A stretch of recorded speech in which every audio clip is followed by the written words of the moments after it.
Hello everybody and welcome back to Visit Fylde Coast. It's Friday the 27th of November today and the clock tells us it's about 2:20 and we're in Cleveleys. It's quite grey. For once it's not windy, but it's quite grey. We've done some shopping and we've been to the fishmongers and we've been to Family Bakery and we've supported all the local shops like any good resident should do.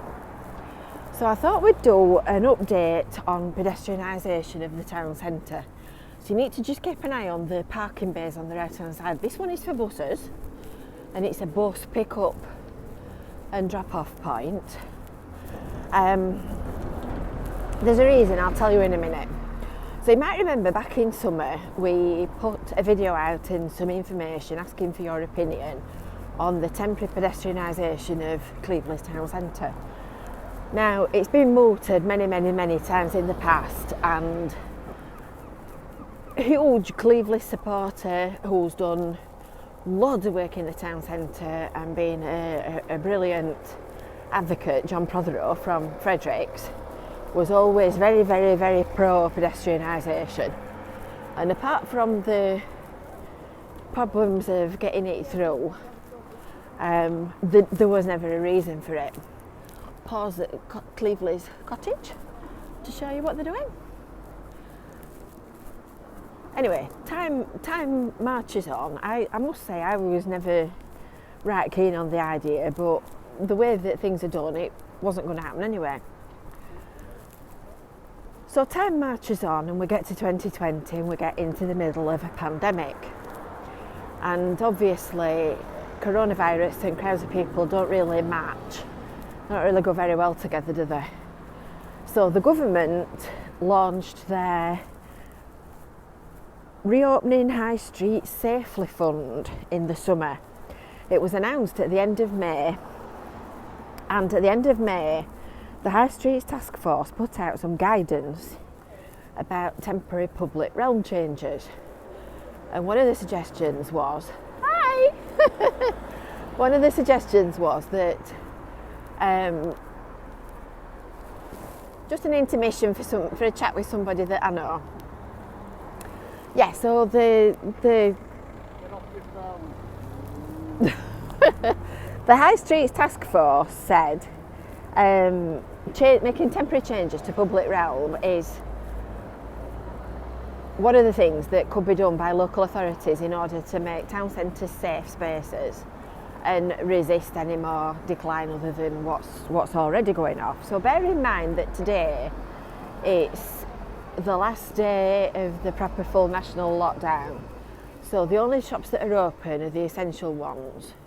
So you've got sort of food and whatnot, but the jewellers, the cart factory, the works, charity shops, anything like that, M&Co, New Look, they're all closed. So I think you'd agree there's quite a few people around for a dreary Friday afternoon in November in lockdown.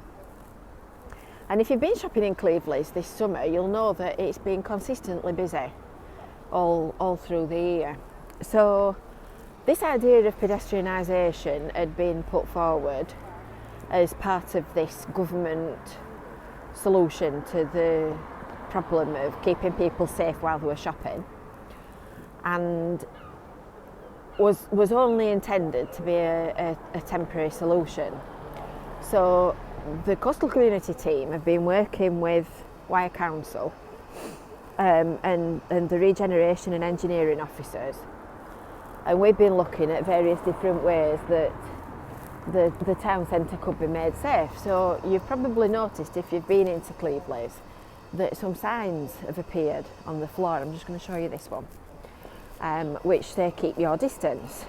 So these have gone down in this week in November, and they were part of the strategy for keeping the town centre safe. And on the 14th of July, we put an article out on the Visit Cleveleys website telling people why this temporary pedestrianisation had been proposed and what it could potentially achieve, and asking for people's feedback and making the point that it's an opportunity to try things out.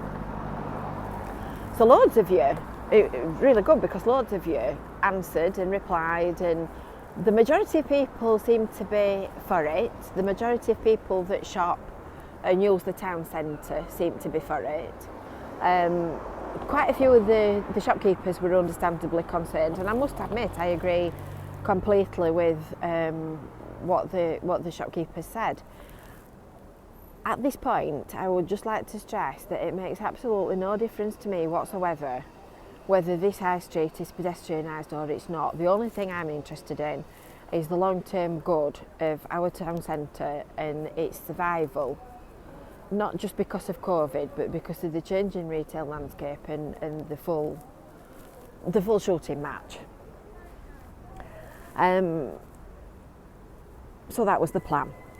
Anyway, weeks have turned into months and the world has trundled on, and eventually we've just been given some information about what might be happening and an update with the pedestrianisation.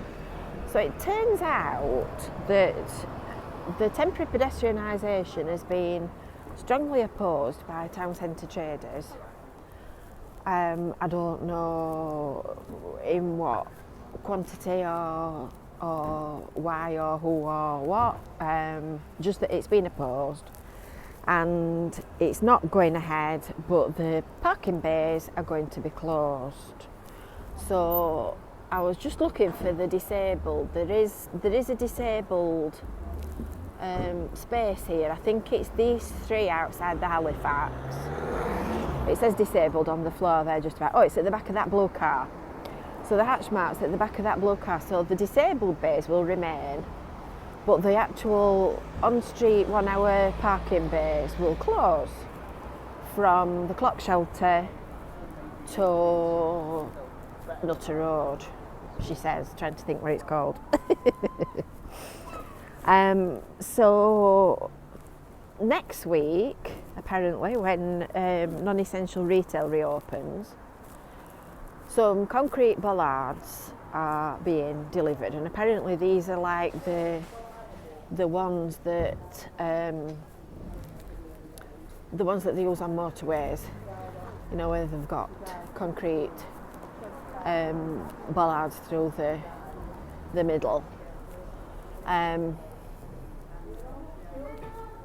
they're going to block off the parking spaces, and then there will be a facility for any of the traders that want to use the parking bays to use them as spaces for outdoor refreshment. So there you have it. That's the update about pedestrianisation, or not, should I say. Don't forget, if you've not already, subscribe to the Visit Fylde Coast YouTube channel. Make sure that you've hit that little bell for notifications, and as the world starts to come back to life, we'll keep you up to date and informed and a bit amused and a bit entertained as well. I might even make you some pigeon pie. You have a lovely day now. See you soon.